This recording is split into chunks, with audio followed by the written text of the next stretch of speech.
Oi, esse é o Conexão. Endorfina, serotonina, insulina, tireoide, desequilíbrio, são palavras até conhecidas por muita gente.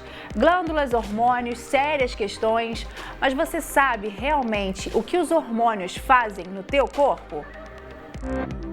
Over the course of our lifetimes, our bodies undergo a series of extraordinary metamorphoses. We grow, experience puberty, and many of us reproduce. Behind the scenes, the endocrine system works constantly to orchestrate these changes. Alongside growth and sexual maturity, this system regulates everything from your sleep to the rhythm of your beating heart, exerting its influence over each and every one of your cells. The endocrine system relies on interactions between three features to do its job: glands, hormones, and trillions of cell receptors. Firstly, there are several hormone-producing glands, 3 in your brain and 7 in the rest of your body. Each is surrounded by a network of blood vessels, from which they extract ingredients to manufacture dozens of hormones. Those hormones are then pumped out in tiny amounts, usually into the bloodstream. From there, each hormone needs to locate a set of target cells in order to bring about a specific change. É isso, certos hormônios aumentam o prazer e o bom humor, outros podem impedir até ereções e há aqueles que mexem com o teu peso. E aquela tristeza profunda que às vezes bate durante um período antes da menstruação, será que tem a ver com os hormônios também? A gente vai entender um pouco mais nessa conversa que vamos ter agora com a Ana Cristina Belcito, que é chefe do setor de endocrinologia do Hospital Vicente de Paulo, e com a Aline Pereira Santos, que é psiquiatra e que integra a equipe do Polo de Atenção Integral à Saúde Mental do Hospital São Francisco na Providência de Deus. Gente, muito obrigada pela participação de vocês aqui com a gente hoje. Eu queria começar então com essa parte. Vamos começar falando o que são os hormônios, Ana Cristina. Explica pra gente, dá uma definição para nós. Os hormônios são substâncias que o nosso organismo produz normalmente, em condições normais, de homeostase, quer dizer, um organismo íntegro, que agem à distância, quer dizer, eles não agem na própria glândula na qual eles são produzidos, eles vão atuar longe. A gente tem uma glândula mestra, que é a hipófise, que é uma glândula que a gente considera a grande regente da nossa orquestra. E os outros músicos, né, os outros órgãos que vão produzir hormônios que ela comanda. Então, na verdade, ela está sempre regendo as outras glândulas para aumentarem ou diminuírem as produções conforme o desequilíbrio do organismo. Então, havendo ou não necessidade a mais do que do que essas glândulas normalmente produzem, porque elas continuam sempre produzindo os hormônios, é uma produção constante. Mas, assim, há situações de desequilíbrio, para mais ou para menos, a hipófise está sempre ali comandando, regendo as glândulas. Para onde ela tem que produzir mais. Exatamente. E até onde ela tem então, que ir. Em situações, ela sempre vai mandar, produz mais, produz menos, diminui, entendeu? Então, na verdade, a gente é comandado por essa glândula para poder justamente ter essa homeostase, né? Essa boa integração dos nossos hormônios. E aí, quando a gente pensa nesses hormônios, eles estão envolvidos em muitas ações do nosso corpo, Sim, né? A gente começou falando ali, né? Porque a gente justamente quem comanda a hipófise é o hipotálamo, que é um órgão sensorial, é um órgão cerebral que está relacionado a mudanças do meio ambiente, mudanças emocionais. Então, na verdade, como ele está ligado, né? Por sinapses, por mecanismos neuroendócrinos, neuroquímicos com a hipófise. Então, na verdade, todas as emoções, estresses, ansiedades, complexidades da nossa vida psicossocial, a gente vai ter relação com a produção hormonal. Estresse, ansiedade, então tudo, né, o emocional está ligado à função hormonal. Por isso, justamente por essa conexão que os dois têm. E aí, Aline, muito se fala, quando a gente pensa nas questões hormonais, a gente pensa muito nas mulheres, né? Talvez porque as mulheres falem muito sobre esse assunto e talvez se percebam um pouco mais, não sei. Mas também tem, assim, os homens também têm essa questão hormonal muito forte também. Talvez a gente precisasse falar um pouquinho mais dos hormônios com os homens, né? Sim, é importante falar mais com os homens, né? E os homens têm até procurado mais os serviços de saúde. É uma boa notícia, gente. A gente sempre fala mal dos homens aqui, vou parar de falar então. Mas eu acho que a gente precisa mesmo dar mais espaço, né? Porque essas mudanças hormonais também acontecem com os homens, né? não é só com as mulheres, talvez com as mulheres a gente fale mais por causa da questão de quando começa a ter o período menstrual, né, da gestação, da menopausa, que são marcos na vida da mulher, né? E o homem, talvez esses marcos não fiquem tão definidos dessa forma, né? E passem um pouco mais desapercebidos, mas os homens têm procurado mais os serviços, têm aceitado mais os tratamentos. Ai, que bom. Isso é um novo momento. Algo que você estava falando antes, fora do ar, para mim, Ana, e para nós na conversa aqui, é a questão da testosterona, e que tem apresentado muitos problemas quando tem muitos homens utilizando substâncias que não são para serem utilizadas, né? O que a gente convenciona chamar de bombas. O que tem chegado para vocês? Além disso, só para a gente olhar um outro ângulo, as doenças são dadas nos homens e nas mulheres. As doenças são divididas entre homens e mulheres. Mas as doenças da minha área específicas, que a gente vê mais lá no São Vicente de Paulo, no nosso ambulatório, que a incidência é maior em mulheres. Mas os homens também têm hipotiroidismo, também têm hipertiroidismo, também têm problemas de prolactina, né, andropausa. Então, na verdade, as doenças são distribuídas também para os homens. A gente tem os nódulos de tireoide, as doenças são também dadas nos homens. Só que a gente percebe que a mulher tem uma incidência um pouquinho maior e talvez elas sejam mais ligadas à sua saúde, elas são mais profiláticas em termos de evolução de problemas. Então, elas se percebem mais, elas têm um sensor melhor, então elas vêm com mais frequência. A incidência realmente se percebe mais em mulheres, né? E também, realmente, pela genética, também a gente observa que as doenças da minha área realmente são mais comuns em mulheres, mas os homens também vêm com essas doenças, tá? O hipotireoidismo é super comum, problemas de infertilidade, hipogonadismo em homens, então são doenças também... Hipogonadismo? Que é abaixo da testosterona. Abaixo de testosterona. Exatamente. Então, tanto é pela idade, que a gente percebe, tanto pelo uso de anabolizantes mesmo, porque a longo prazo essas medicações acabam desenvolvendo um hipogonadismo, quer dizer, o homem vai ficar hipogonádico, com pouca produção da testosterona, justamente pela inibição da sua própria testosterona, pelo uso crônico de drogas anabolizantes. Então, e aí isso tem aparecido bastante para vocês, assim? Bastante. Os homens, eles chegam pedindo essas substâncias? Muito frequente.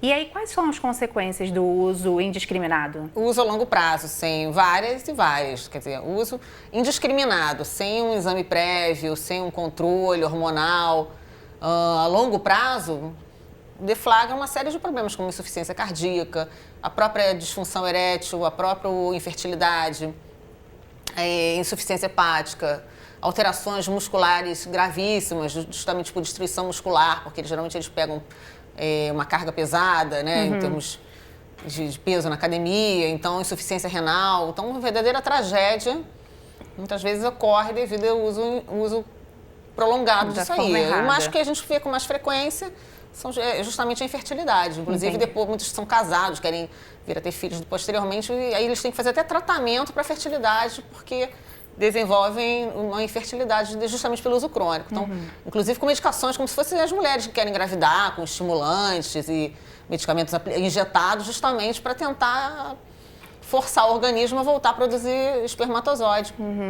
E Aline, como é que chega para vocês nessa parte da psiquiatria? Assim, você até comentou que algumas pessoas precisam parar de utilizar essas substâncias, mas querem voltar a usar. Sim, eles chegam muito pela ansiedade, né? Às vezes esses transtornos de humor e ansiosos, e aí irritabilidade, enfim, a gente precisa, né, obviamente, suspender essas medicações para poder introduzir a medicação psiquiátrica, os psicotrópicos.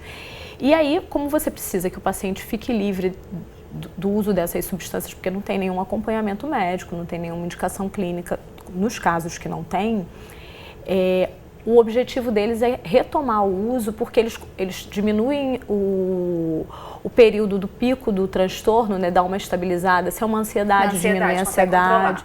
Isso, se é uma depressão, melhora, e aí na tentativa de melhorar a autoestima, eles às vezes voltam a usar essas substâncias para tentar aí uma melhora da condição física, no sentido de um corpo mais dentro dos padrões da sociedade, essas questões assim. Então, isso é tão complicado, se a gente for parar para pensar, né? A pessoa está se tratando para um negócio que é um ideal que é o ideal de corpo que não existe, né? Exatamente. Assim, e aí fica essa coisa muito dúbia, né? Porque eu estou fazendo uma medicação para te tirar de uma ansiedade, te tirar de uma depressão, mas ao mesmo tempo você vai fazer uso de uma substância que promove irritabilidade, né? Por exemplo, quando faz uso de testosterona, né?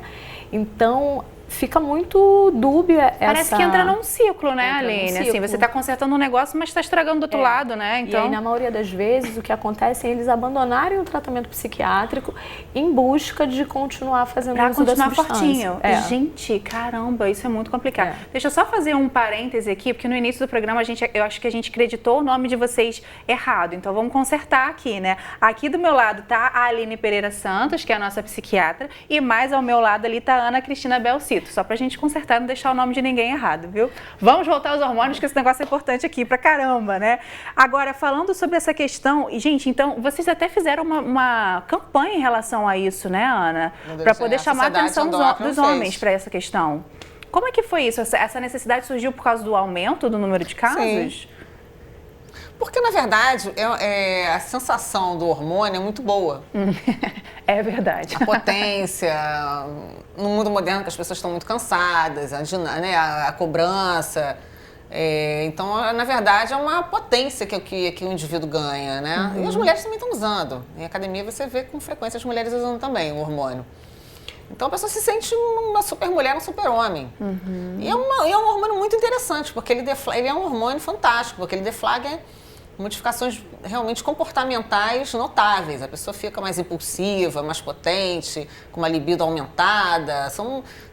Os efeitos são curiosos, né? Realmente a pessoa se transforma numa super mulher, a mulher na menopausa, começa a virar uma mulher que recupera a autoestima. E as modificações são bem interessantes, né? Em termos de e o homem também, ele começa adquirir de novo a autoestima que perdeu. Então, realmente, a pessoa ganha massa muscular e se transforma, né? Então, realmente, é um prazer que realmente tem um efeito interessante no comportamento. São pessoas que ficam mais impulsivas, às vezes eles ficam mais agressivos na parte sexual. Então, eles se sentem mais potentes. Então, isso faz com que o indivíduo fique psicologicamente dependente, muitas vezes, da substância. Qual que é o risco disso, Aline? Você quer adicionar?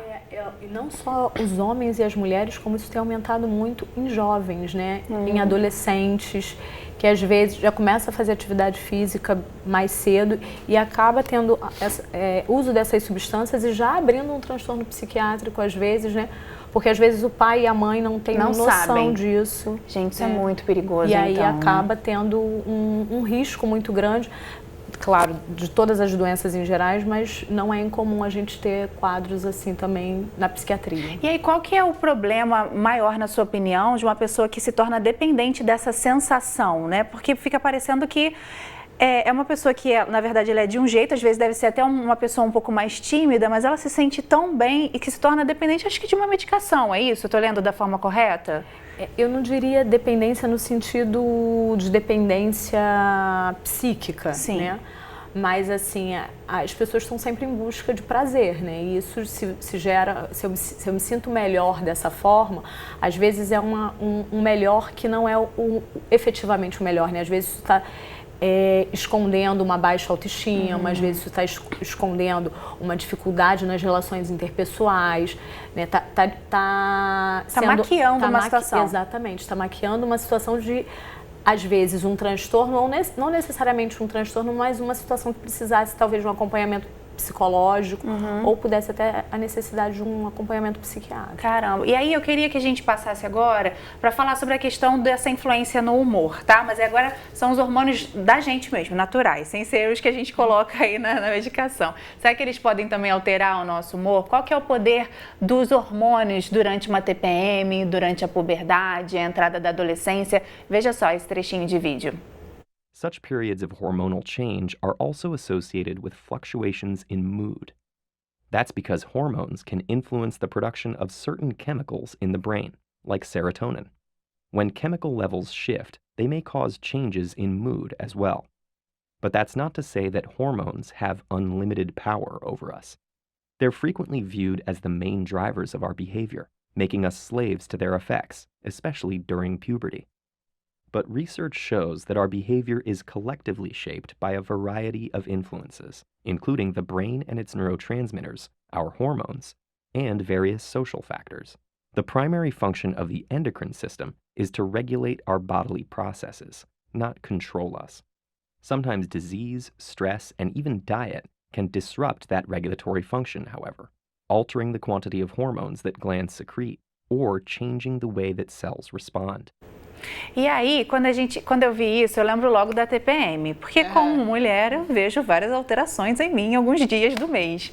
E é isso mesmo, assim, eu queria saber qual que é a desculpa que a gente pode ter de verdade aí, cientificamente comprovada. Ele diz que a gente não pode colocar a culpa totalmente nos hormônios. É isso? Tem que ser esse equilíbrio? A gente pode falar que, gente, eu tô hormonal hoje, mas não é tanto assim? Na verdade, existe uma sensibilidade diferente de indivíduo para indivíduo. As alterações hormonais são existentes, elas existem em todas as mulheres, é padrão. Só que tem mulheres que são mais sensíveis a essas variações do que outras. Outras elas vão até sentir, mas não vão exacerbar um quadro tão arraigado quanto outras. Então tem mulher que realmente hipertrofia os sintomas, é uma pessoa mais sensível a essas mudanças, outras não. E há quadros psiquiátricos escondidos muitas vezes por trás que você percebe que tem que ser melhor observados, que a TPM exacerba esses quadros também.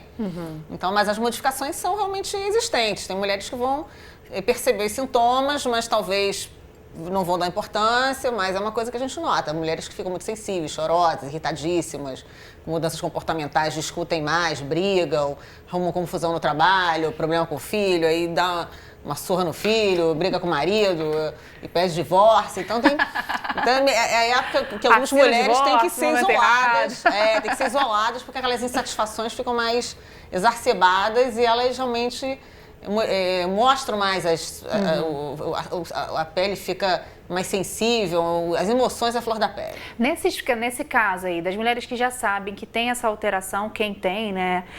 Qual que é o caminho ideal? É buscar esse autoconhecimento? Assim, quando é TPM, né, a questão vai se resolver e às vezes vai se resolver, não, vai se resolver. É só menstruar que o negócio passa, né? Exatamente, menstrua passa. Mas quando é um transtorno disfórico pré-menstrual, aí não, aí a situação fica mais complexa.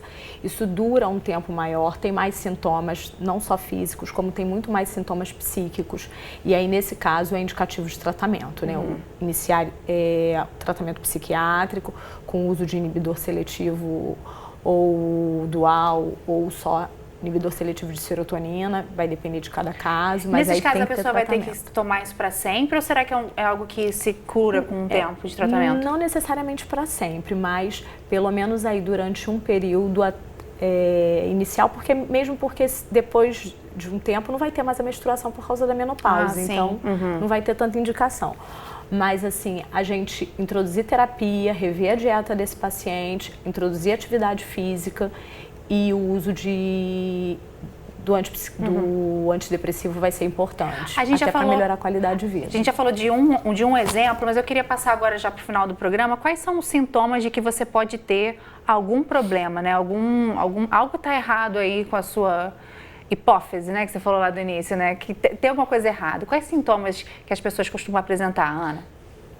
Isso aí é uma pergunta extensíssima, é um tratado que você está me perguntando, porque na verdade você tem várias glândulas que produzem vários hormônios e cada um, em algum momento, pode apresentar uma disfunção. Então, na verdade, você vai fazer um check-up e tentar ver se algum deles, em algum momento, vai apresentar uma disfunção. Então, os sintomas são genéricos, na verdade, são sintomas de várias doenças dão os mesmos sintomas. Então, é uma pergunta assim, que eu não tenho como te responder exatamente porque... Podem ser muitas. Muitas, então eu tenho cansaço. Cansaço pode ser uma disfunção do cortisol, pode ser uma disfunção da tireoide, um hipotireoidismo, por exemplo, pode ser uma menopausa. Então, né, pode ser um hiperparatireoidismo. Então, na verdade, os sintomas são semelhantes a várias patologias. A menopausa dá muitos sintomas de hipotireoidismo, por exemplo, adinamia, depressão, baixa autoestima, sonolência. O hipertireoidismo no idoso, por exemplo, é um hipertireoidismo diferente do hipertireoidismo do jovem. Enquanto o jovem no hipertireoidismo fica acelerado, hipercinético, o idoso fica hipocinético, fica depressivo. Então, na verdade, assim, os sintomas, o indivíduo vai ter que se perceber e fazer o clínico, vai ter que ter sempre uma coisa diferente com ele acontecendo. Exatamente, o clínico vai ter que ter sempre na cabeça essas disfunções, porque elas são semelhantes. O cansaço pode ser muito frequentemente por estresse, por falta de sono, o indivíduo ou depressão. Então, na verdade, são sintomas comuns a várias doenças, não tem uma coisa característica. O hipertireoidismo que é uma coisa bem interessante nos jovens, justamente, principalmente mulheres, mas também Em homens a gente tem essa patologia, porque realmente é uma doença muito, muito sintomática, expressiva. É uma bem fácil de você fazer um diagnóstico, né? Como outras síndromes de Cushing, por exemplo, feocromocitoma, né? Eu queria até mostrar um vídeo, uma parte de um vídeo, na verdade, que mostra alguns sintomas de desequilíbrio hormonal. Esse material foi produzido pelo canal Incrível, que está lá no YouTube. E a gente vai ver 3 desses sintomas agora. Um trabalhador pode suportar uma tonelada de estresse e esforço. Admita, todos nos sentimos exaustos de vez em quando, seja devido ao excesso de trabalho, permanecer acordado até muito tarde ou simplesmente ignorando o café da manhã. Mas tenha cuidado. Sentir-se sempre cansado, mesmo sem nenhuma mudança nos hábitos ou no ambiente, pode ser um problema mais grave, conhecido como síndrome da fadiga crônica, que pode ser resultado de hormônios fora de equilíbrio. Mesmo pessoas regradas que costumam dormir às 8 horas recomendadas podem ter distúrbios de sono, que na verdade podem ser causados por um alto nível de progesterona no sangue. Um exame de sangue simples poderá ajudá-la a verificar os níveis de progesterona. Um exame de laboratório é fácil e muito útil. 6. Sudorese. Sim, isso é irritante e desconfortável e também faz parte dessa lista. A transpiração em excesso pode arruinar suas roupas e acabar com a autoconfiança. Ela nem sempre é resultado de distúrbios hormonais. Você só precisa verificar seus níveis hormonais se a transpiração for acompanhada de ondas súbitas de calor. Se você tem flutuações na temperatura corporal, a questão pode ser tanto neurológica quanto hormonal. Portanto, entre em contato com um profissional da saúde se sentir que está com esses sintomas. 5. Olheiras. Muitas vezes culpamos as noites mal dormidas pelas olheiras profundas. Elas são bons indicadores da qualidade de sono de uma pessoa, mas o que provoca esse distúrbio de sono? Não estamos todos sobrecarregados e exaustos como mencionado anteriormente? Bem, mesmo se você está cansado e pronto para buscar seu travesseiro, uma boa noite de sono pode estar fora de questão se seus hormônios estiverem em desequilíbrio. E aí a gente viu esses 3, você tinha falado até da fadiga também, né? Chegando na parte final do programa, percebeu algum desses sintomas, está sentindo que tem alguma coisa errada? Qual que é o primeiro caminho? Vai para o clínico? Sim, porque na verdade você pode ter outras doenças associadas, uma anemia, por exemplo, uma insuficiência renal. Tecnicamente você vai ter que fazer uma avaliação. Investigação, né? Uma investigação, não é uma coisa focal só hormonal, né? A falta do sono tem a ver com a falta da melatonina, muitas vezes, que é uma coisa muito em voga hoje, descoberta, alterações do cortisol. E aí, no caso do psicológico, assim, qual dica você dá pra gente? O tratamento clínico é fundamental, porque assim, o tratamento psiquiátrico, ele só vai poder ser feito um diagnóstico psiquiátrico após a exclusão de doenças clínicas.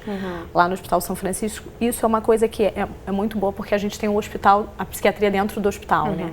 Então, a gente consegue fazer a avaliação dessas doenças clínicas para, posteriormente, o paciente precisando de tratamento psiquiátrico, se for necessário internação, a gente poder fazer, porque sem a exclusão das doenças clínicas, o tratamento psiquiátrico vai ter que aguardar um pouquinho para a gente fazer essa investigação. Vai depois que o diagnóstico estiver fechado ali. É fundamental, porque muitas doenças, é isso que a Ana falou, muitas doenças clínicas vão ter esses sintomas e na psiquiatria não adianta eu vir tratar, por exemplo, uma fadiga achando que é uma depressão e na verdade ser um hipotireoidismo. Sim, eu posso até precisar do antidepressivo, mas se eu não introduzir o hormônio, não tem jeito. Não tem jeito. Gente, eu quero muito agradecer. Foi muito interessante a gente poder falar nessa primeira parte do programa sobre essa questão da testosterona, que está tão em alta, né?